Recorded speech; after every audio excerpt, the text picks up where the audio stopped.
पूरी दुनिया में कोरोना का कहर लगातार देखा जा रहा है। अब तक हमारे देश में ही 1 करोड़ से ज्यादा मामले कोविड-19 के सामने आ चुके थे, जिससे हर कोई परेशान था। और अब नई परेशानी इस नए स्ट्रेन से आई है, जिसके बाद तमाम एहतियातन कदम उठाए जा रहे हैं।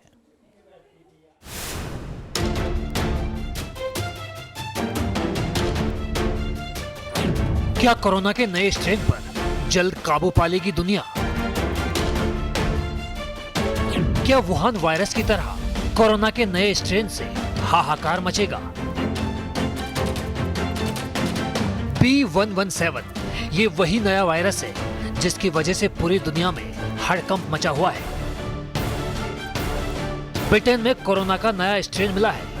ये ज्यादा नहीं फैले, इसके लिए तमाम मुल्कों ने कदम उठाए हैं। ये वायरस पहले के कोरोना वायरस से ज्यादा खतरनाक है। इससे पूरी दुनिया में हड़कंप मचा हुआ है। लेकिन WHO की तरफ से राहत भरा बयान आया है। WHO का कहना है कि कोरोना महामारी के दौरान हमने कई जगहों पर इससे भी ज्यादा संक्रमण दर देखी है और हमने इस पर काबू भी पाया।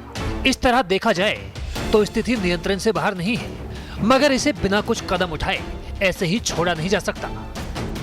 कोरोना का नया स्ट्रेन उस वक्त कहर बरपा रहा है जब कोरोना के खिलाफ वैक्सीनेशन की तैयारी की जा रही है। क्या कोरोना के नए स्ट्रेन की वजह से वैक्सीनेशन पर असर पड़ेगा? लोगों में इसको लेकर आशंका है। पूरे मामले में हमने एक्सपर्ट से बातचीत की। जब तक नई स्ट्रेन नहीं आती, नया वायरस नहीं बनता, लगता यही है कि बहुत ज्यादा वैक्सीनेशन में फर्क नहीं पड़ेगा। लेकिन हाँ, स्पाइक प्रोटीन में 8 म्यूटेशन के कारण से हो सकता है कि ये फ्लू की तरह वायरस बन जाए और हर साल आपको नई स्ट्रेन का वैक्सीन बनाना पड़े। पूरी दुनिया की तरह भारत भी वैक्सीन की तैयारी कर रहा है। वैक्सीन के कोल्ड स्टोरेज के लिए एयरपोर्ट्स पर तैयारी की गई है। न्यूज नेशन संवाददाता ने एक ऐसे ही कोल्ड स्टोरेज का जायजा लिया।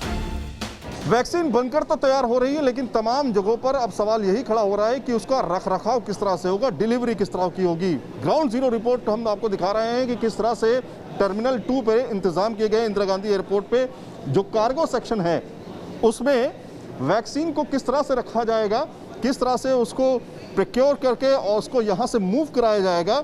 यहाँ पे आप देखेंगे एक बेल्ट है, इस कन्वेयर बेल्ट में अंदर जाकर के स्कैन होकर के ये जो अंदर का सेक्शन है जिसमें -20 डिग्री सेल्सियस तक तापमान रहने की बात है। कोरोना के खिलाफ लड़ाई निर्णायक दौर में है। चुनौती बड़ी है, लेकिन जानकारों को उम्मीद है कि वैक्सीनेशन के जरिए इस महामारी को जल्द काबू में किया जाएगा। दिल्ली से सैयद आमिर हुसैन के साथ टीम न्यूज नेशन। तो देखिए, कोरोना के नए स्ट्रेन को लेकर दुनिया भर में जिस तरीके की चिंताएं हैं, उसके साथ साथ देश की राजधानी दिल्ली में क्या कुछ तैयारियां हैं, ये हमने आपको दिखाया। अब हम आपको लेकर चलते हैं देश की आर्थिक राजधानी मुंबई, और वहां आप किस तरीके की तैयारियां शुरू की गई हैं, किस तरीके के कदम उठाए जा रहे हैं, वो आपको दिखाते हैं।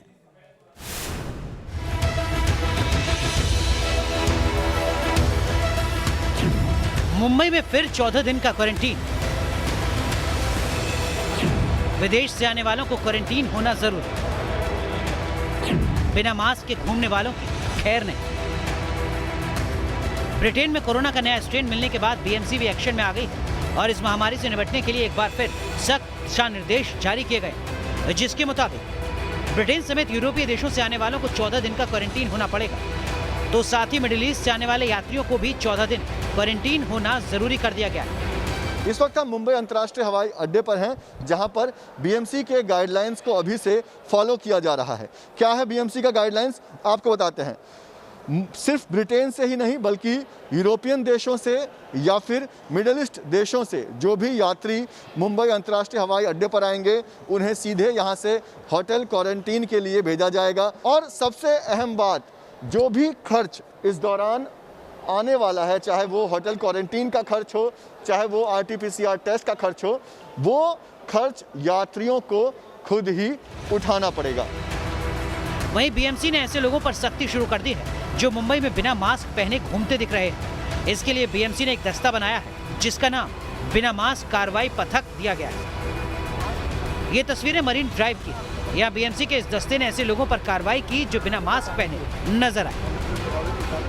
कोरोना से सबसे ज़्यादा प्रभावित अगर कोई शहर रहा है तो वो है मुंबई। तमाम देखिए ये क्लीन अप मार्शल हैं जो कार्रवाई के लिए निकल रहे हैं।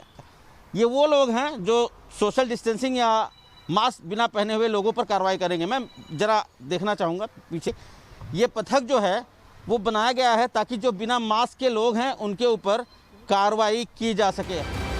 मास्क और सोशल डिस्टेंसिंग ही कोरोना का बचाव का तरीका है और अब ब्रिटेन में कोरोना के नए स्ट्रेन ने चिंता और बढ़ा दी।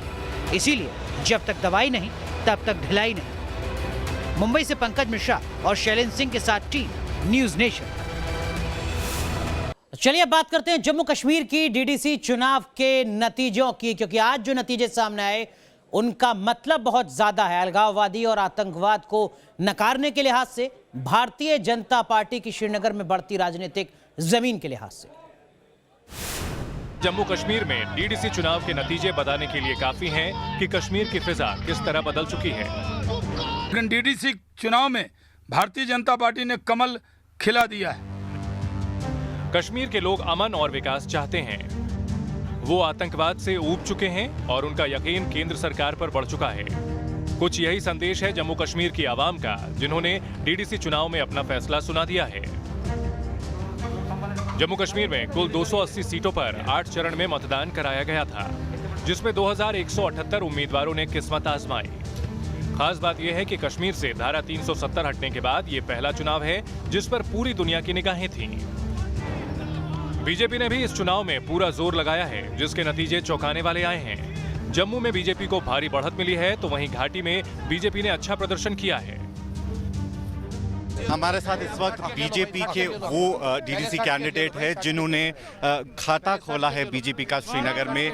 हमारे साथ एजाज है। एजाज साहब, आपने जीत लिया है, क्या कहेंगे अपनी जीत के बारे में? आप चलते कैंडिडेट है जिनको जीत मिली है। भाई ये जीत सारे पूरे देश के लोगों की जीत है। ये हर एक फर्द की जीत है जिन्होंने यहाँ पे आके बलिदान दे दिया। कश्मीर के डीडीसी चुनाव के नतीजों से साफ हो चुका है कि कश्मीर की आवाम का भरोसा केंद्र सरकार पर है और वो पाकिस्तान के प्रायोजित आतंकवाद और अलगाववाद को नकार चुकी है। श्रीनगर से इदरीस लोन और जम्मू से शहनवाज खान के साथ टीम न्यूज नेशन।